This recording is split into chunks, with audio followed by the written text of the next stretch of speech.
Share screen-nya masuk lah. Masuk. Assalamualaikum warahmatullahi wabarakatuh. Kami dari kelompok 5 di sini akan menyampaikan materi yang kami dapatkan tentang dinamika demokrasi Indonesia di mata kuliah kewarganegaraan dengan dosen pengampu Ibu Helda. Kemudian kelompok kami terdiri dari saya sendiri Upik, kemudian ada Muhammad Firdaus, Nur Baiti Aryani, dan Muhammad Fatonah Fakih. Sebelum masuk ke dinamika demokrasi Indonesia, di sini saya akan sampaikan tentang makna demokrasi itu sendiri.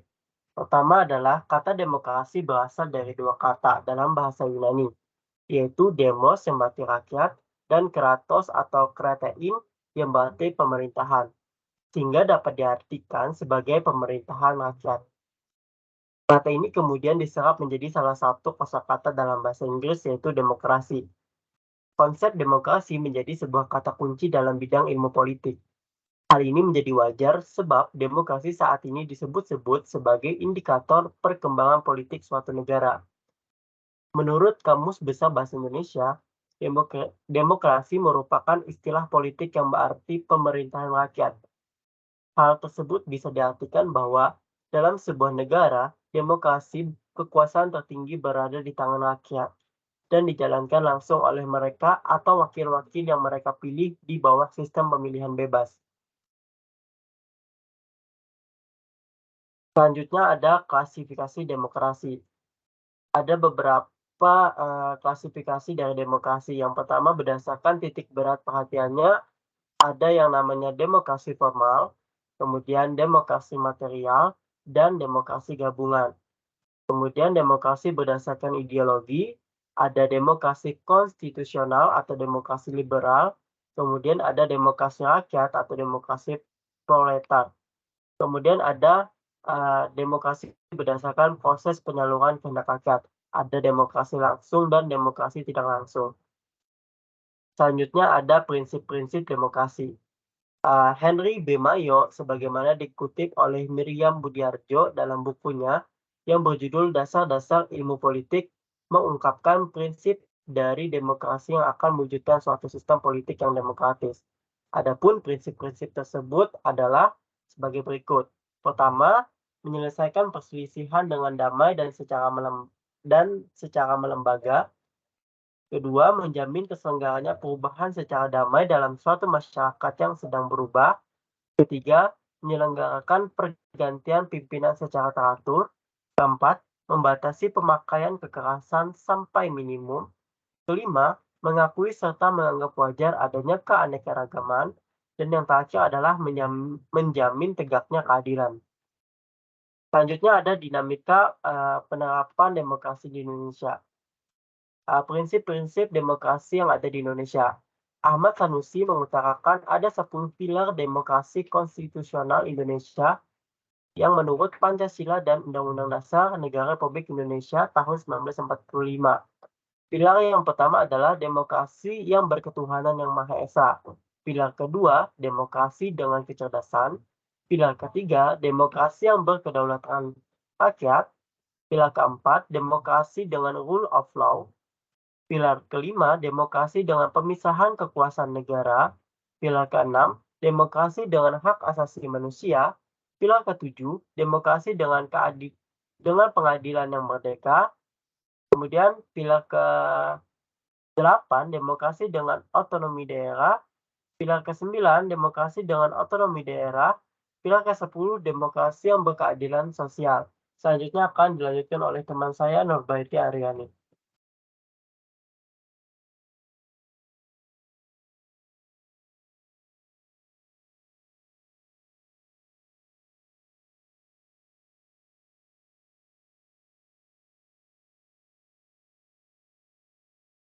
Selanjutnya ada periodisasi perkembangan demokrasi di Indonesia.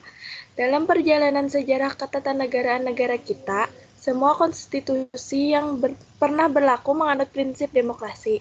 Hal ini dapat dilihat misalnya, pertama, dalam pasal 1 ayat 2 Undang-Undang Dasar 1945, Sebelum diamandemen berbunyi kedaulatan adalah di tangan rakyat dan dilakukan oleh Majelis Permusyawaratan Rakyat. Kedua, dalam pasal 1 ayat 2 Undang-Undang Dasar Negara Republik Indonesia tahun 1945, setelah diamandemen berbunyi, kedaulatan berada di tangan rakyat dan dilaksanakan menurut Undang-Undang Dasar. Yang ketiga, dalam Konstitusi Republik Indonesia Serikat pasal 1 ayat 1 berbunyi Republik Indonesia Serikat yang merdeka dan berdaulat ialah suatu negara hukum yang demokrasi dan berbentuk federasi.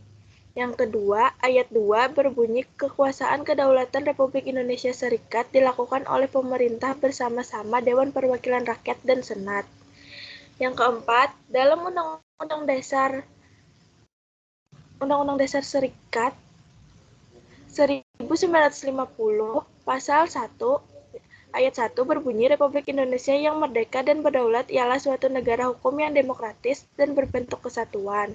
Yang kedua, ayat 2 berbunyi kedaulatan Republik Indonesia adalah di tangan rakyat dan dilakukan oleh pemerintah bersama-sama dengan perwakilan rakyat. Dari keempat konstitusi tersebut, kita dapat melihat secara jelas bahwa secara normatif Indonesia adalah negara demokrasi. Lanjut. Pelaksanaan demokrasi di Indonesia pada periode 1945 sampai 1949. Pada masa pemerintahan revolusi kemerdekaan ini, pelaksanaan demokrasi baru terbatas pada berfungsinya pers yang mendukung revolusi kemerdekaan, sedangkan elemen-elemen demokrasi yang lain belum sepenuhnya terwujud karena situasi dan kondisi yang tidak memungkinkan. Hal ini dikarenakan pemerintah harus memusatkan seluruh energinya bersama-sama rakyat untuk mempertahankan kemerdekaan dan menjaga kedaulatan negara, agar negara kesatuan tetap hidup. Meskipun tidak banyak catatan sejarah yang menyangkut perkembangan demokrasi pada periode ini, akan tetapi pada periode tersebut telah diletakkan hal-hal mendasar bagi perkembangan demokrasi di Indonesia untuk masa selanjutnya. Pertama, pemberian hak-hak politik secara menyeluruh. Kedua, presiden yang secara konstitusional ada kemungkinan untuk menjadi seorang diktator.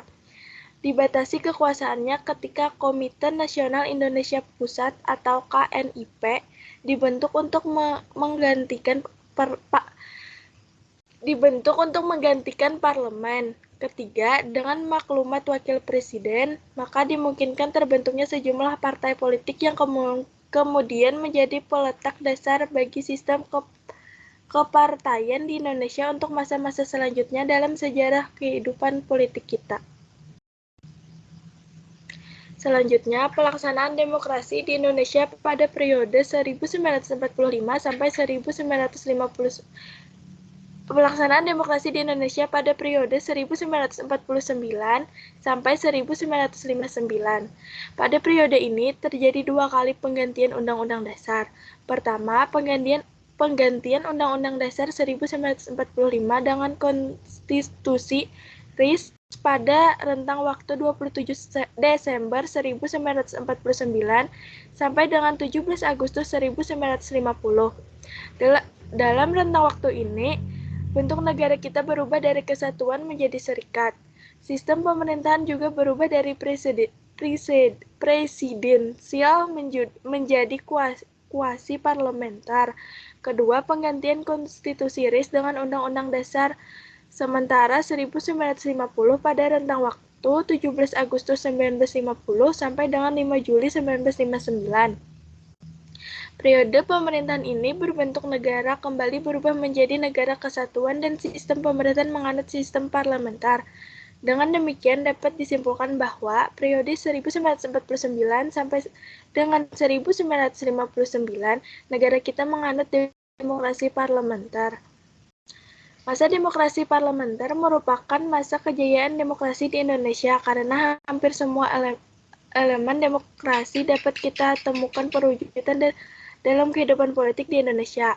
Pertama, lembaga perwakilan rakyat atau parlemen memainkan peran peranan yang sangat tinggi dalam proses politik yang berjalan. Kedua, akuntansibilitas atau pertanggungjawaban pemegang jabatan dan politisi pada umumnya sangat tinggi. Ketiga, kehidupan kepartaian boleh dikatakan memperoleh peluang yang sebesar-besarnya untuk berkembang secara maksimal. Dalam periode ini, Indonesia menganut sistem multipartai. Keempat, sekalipun pemilihan umum hanya dilaksanakan satu kali pada 1955, tetapi pemilihan umum tersebut benar-benar dilaksanakan dengan prinsip demokrasi.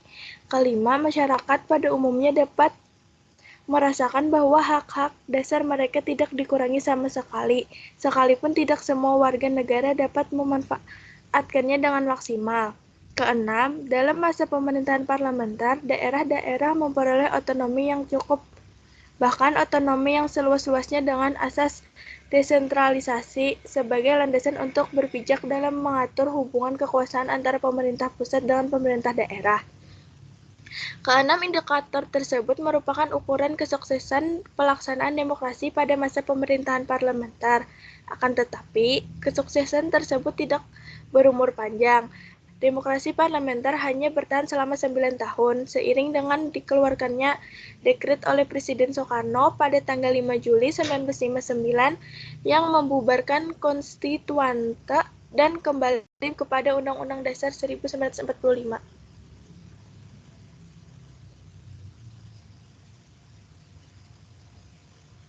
Lanjut.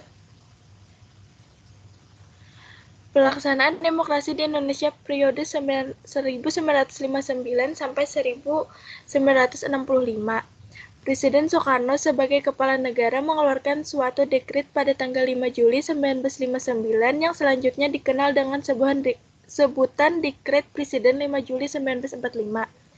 Dalam dekret tersebut, Presiden menyatakan membubarkan Dewan Konstituante dan kembali kepada Undang-Undang Dasar 1945.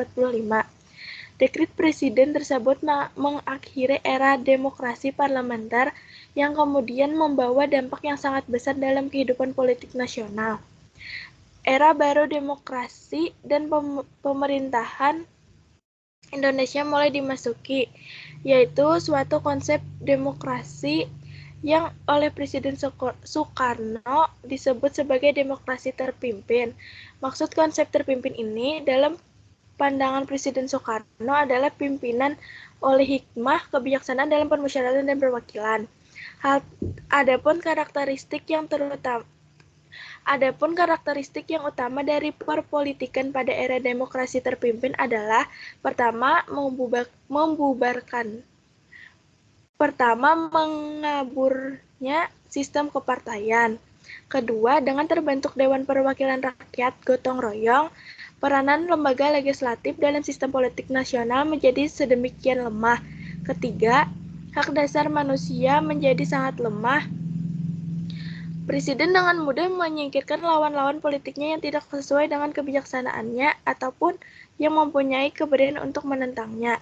Keempat, masa demokrasi terpimpin adalah masa puncak dan semangat anti kebebasan pers. Kelima, sentralisasi kekuasaan yang semakin dominan dalam proses hubungan antara pemerintah pusat dan daerah. Daerah-daerah memiliki otonomi yang terbatas.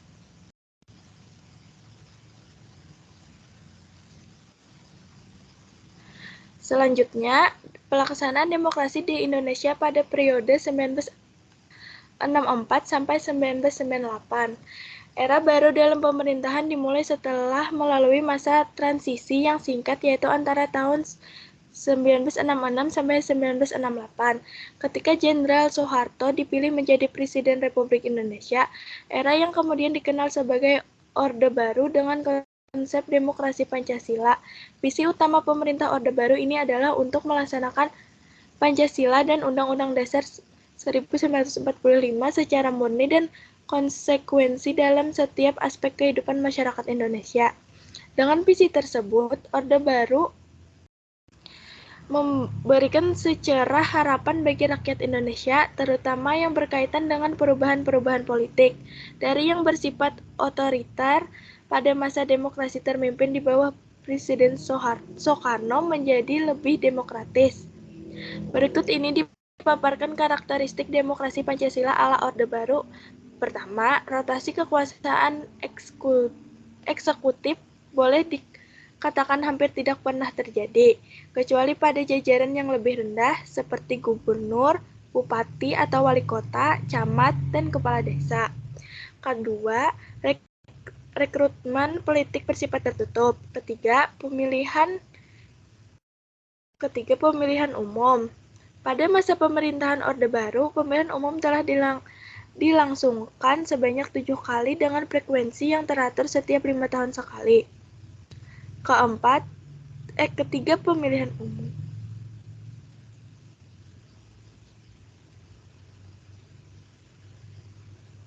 Selanjutnya akan dilanjutkan oleh teman saya, Muhammad Fatona Pakih.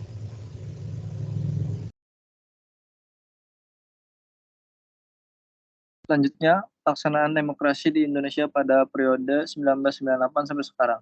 Penyimpangan-penyimpangan yang terjadi pada masa pemerintahan Orde Baru pada akhirnya membawa Indonesia kepada krisis multidimensi yang diawali dengan badai krisis moneter yang tidak kunjung reda.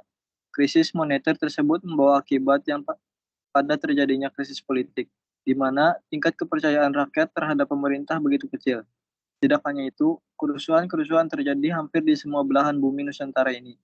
Akibatnya bisa ditebak, pemerintahan Orde Baru di bawah pimpinan Presiden Soeharto, meskipun kembali terpilih dalam sidang umum MPR bulan Maret pada tahun 1998, terperosok ke dalam kondisi yang diliputi oleh berbagai tekanan politik, baik dari luar maupun dalam negeri. Dalam masa pemerintahan Presiden Habibie, inilah muncul beberapa indikator pelaksanaan demokrasi di Indonesia. Pertama, diberikannya ruang kebebasan pers sebagai ruang publik untuk berpartisipasi dalam kebangsaan dan kenegaraan. Kedua, diberlakukannya sistem multipartai dalam pemilu tahun 1999. Habibie dalam hal ini sebagai Presiden Republik Indonesia membuka kesempatan kepada rakyat untuk berserikat dan berkumpul sesuai dengan ideologi dan aspirasi politiknya. Dua hal yang dilakukan Presiden Habibie di atas merupakan fondasi yang kuat bagi pelaksanaan demokrasi Indonesia pada masa selanjutnya. Demokrasi yang diterapkan negara kita pada era reformasi ini adalah demokrasi Pancasila. Tentu saja dengan karakteristik yang berbeda dengan Orde Baru dan sedikit mirip dengan demokrasi parlementer tahun 1950 sampai 1959. Pertama, pemilu yang dilaksanakan jauh lebih demokratis dari yang sebelumnya. Sistem pemilu yang terus berkembang memberikan jalan bagi rakyat untuk menggunakan hak politiknya dalam pemilu. PPKN 65 bahkan puncaknya pada tahun 2004, rakyat bisa langsung memilih wakilnya di lembaga legislatif dan wakil presiden pun dipilih secara langsung. Tidak hanya itu, mulai tahun 2005, kepala daerah pun, gubernur dan bupati atau wali kota dipilih langsung oleh rakyat. Kedua, rotasi kekuasaan dilaksanakan dari mulai pemerintahan pusat sampai pada tingkat desa. Ketiga, pola rekrutmen politik untuk pengisian jabatan politik dilakukan secara terbuka di mana setiap warga negara yang mampu dan memenuhi syarat dapat menduduki jabatan politik tersebut tanpa adanya diskriminasi. Keempat, sebagian besar hak dasar rakyat bisa terjamin seperti adanya kebebasan menyatakan pendapat, kebebasan pers, dan sebagainya. Kondisi demokrasi Indonesia saat ini bisa diibaratkan sedang menuju sebuah kesempurnaan. Akan tetapi jalan terjal menuju itu tentu saja selalu menghadang. Selanjutnya, membangun kehidupan yang demokratis di Indonesia. Pada hakikatnya, sebuah negara dapat disebut sebagai negara yang demokratis apabila di dalam pemerintahan tersebut rakyat memiliki persamaan di depan hukum, memiliki kesempatan untuk berpartisipasi dalam pembuatan keputusan dan memperoleh pendapat yang layak karena terjadi distribusi pendapatan yang adil, serta memiliki kebebasan yang bertanggung jawab. Perilaku yang mendukung tegaknya nilai-nilai demokrasi. Yang pertama, membiasakan diri untuk berbuat sesuai dengan aturan main atau hukum yang berlaku. Membiasakan diri bertindak demokratis dalam segala hal. Membiasakan diri menyelesaikan persoalan dengan musyawarah. Membiasakan diri mengadakan perubahan secara damai, tidak dengan kekerasan. Membiasakan diri untuk memilih pemimpin melalui cara-cara yang demokratis. Selalu menggunakan akal sehat dan hati nurani luhur dalam musyawarah. Selalu mempertanggungjawabkan hasil keputusan musyawarah baik kepada Tuhan Yang Maha Esa, masyarakat, bangsa, dan negara, bahkan secara pribadi. Menuntut hak setelah melaksanakan kewajiban. Menggunakan kebebasan dengan rasa tanggung jawab. Mau menghormati hak orang lain dalam menyampaikan pendapat. Membiasakan diri memberikan kritik yang bersifat membangun.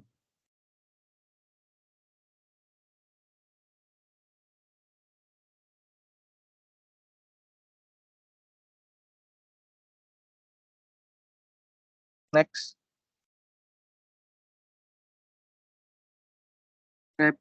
Selanjutnya, peran partai politik dalam proses demokrasi.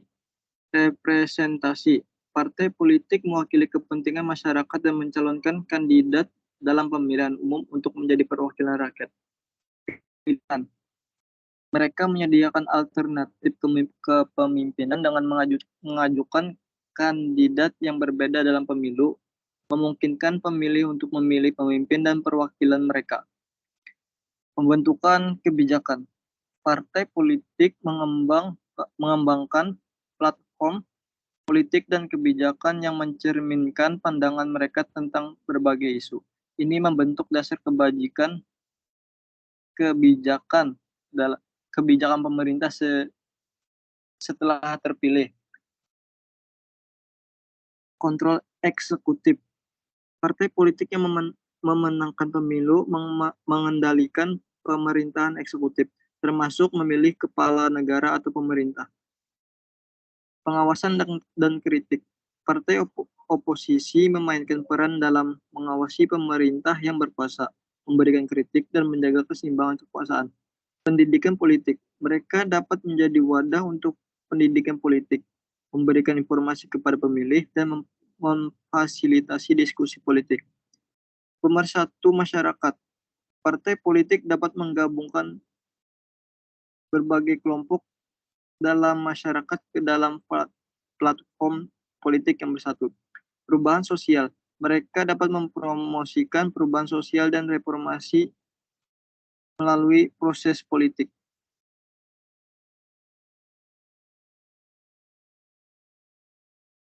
Next. Selanjutnya, tantangan demokrasi. Demokrasi seringkali dihadapi berbagai tantangan yang dapat mengancam stabilitas. Beberapa tantangan utama dalam menjaga stabilitas demokrasi meliputi ketidakstabilan ekonomi. Ketidakstabilan ekonomi seperti resesi atau ketidaksetaraan ekonomi yang signifikan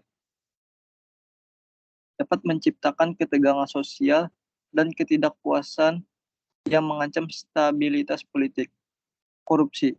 Korupsi di dalam pemerintahan atau lembaga-lembaga publik dapat merusak kepercayaan masyarakat pada lembaga demokratis dan mempengaruhi efektivitasnya. Konflik sosial dan etnis. Perbedaan sosial, etnis, atau agama seringkali menjadi sumber konflik yang dapat mengganggu stabilitas politik dan sosial. Tekanan otorianisme.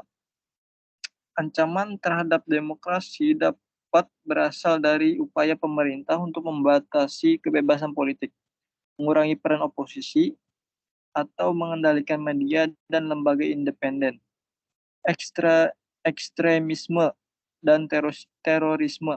Organisasi ekstremis dan serangan terorisme dapat mengancam stabilitas dan keamanan negara.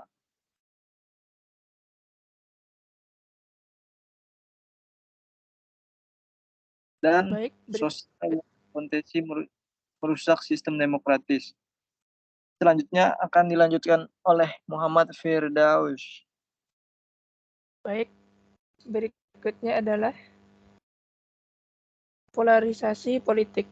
Pembelahan yang dalam antara kelompok politik yang berlawanan bisa menghambat proses pengambilan keputusan dan menyulitkan kompromi. Berikutnya, krisis kesehatan global.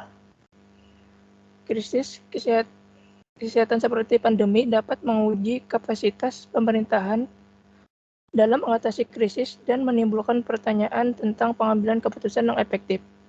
Berikutnya, manipulasi informasi dan disinformasi. Penyebaran berita palsu dan manipulasi informasi dapat merusak kepercayaan masyarakat dan mengganggu proses politik yang sehat. Berikutnya, partisipasi rendah. Ketidakpartisipasian politik oleh masyarakat dapat mengancam stabilitas demokrasi karena dapat menghasilkan representasi yang tidak akurat dan pemerintahan yang tidak memadai. Berikutnya adalah gerrymandering dan manipulasi pemilu. Praktik-praktik seperti gerrymandering atau pemotongan distrik pemilihan dan manipulasi pemilu dapat merusak integritas pemilihan umum dan mengurangi legitimasi pemerintah terpilih. Berikutnya, krisis lingkungan. Perubahan iklim dan masalah lingkungan lainnya dapat mengarah pada ketidakstabilan ekonomi dan sosial yang berpotensi merusak sistem demokratis. Next. Partisipasi masyarakat dalam proses politik. Partisipasi masyarakat dalam proses politik adalah elemen penting dalam sebuah sistem demokrasi. Partisipasi masyarakat adalah salah satu cara untuk memastikan bahwa pemerintah bertindak sesuai dengan kepentingan dan aspirasi warga negara. Berikut adalah beberapa bentuk partisipasi masyarakat dalam proses politik. Yang pertama, pemilihan umum. Salah satu bentuk partisipasi politik yang paling umum adalah memilih melalui pemilihan umum. Warga negara memilih para pemimpin mereka, seperti presiden, anggota parlemen, gubernur, dan wali kota. Melalui hak pilih mereka, masyarakat memiliki kesempatan untuk memengaruhi arah kebijakan negara. Berikutnya, perorganisasian dan aktivisme. Warga negara dapat terlibat dalam kelompok-kelompok masyarakat sipil, organisasi non-pemerintah, atau gerakan sosial untuk mempromosikan perubahan atau memperjuangkan isu-isu tertentu. Aktivisme politik adalah cara efektif untuk mengubah opini publik dan memengaruhi proses politik. Berikutnya, pemberian masukan dan pengawasan. Masyarakat dapat memberikan masukan kepada pemerintah melalui berbagai mekanisme seperti forum diskusi, konsultasi publik, atau melalui surat menyurat dengan perwakilan mereka. Selain itu, masyarakat juga dapat memonitor kinerja pemerintah dan mengkritik tindakan yang dianggap tidak sesuai dengan kepentingan masyarakat. Next.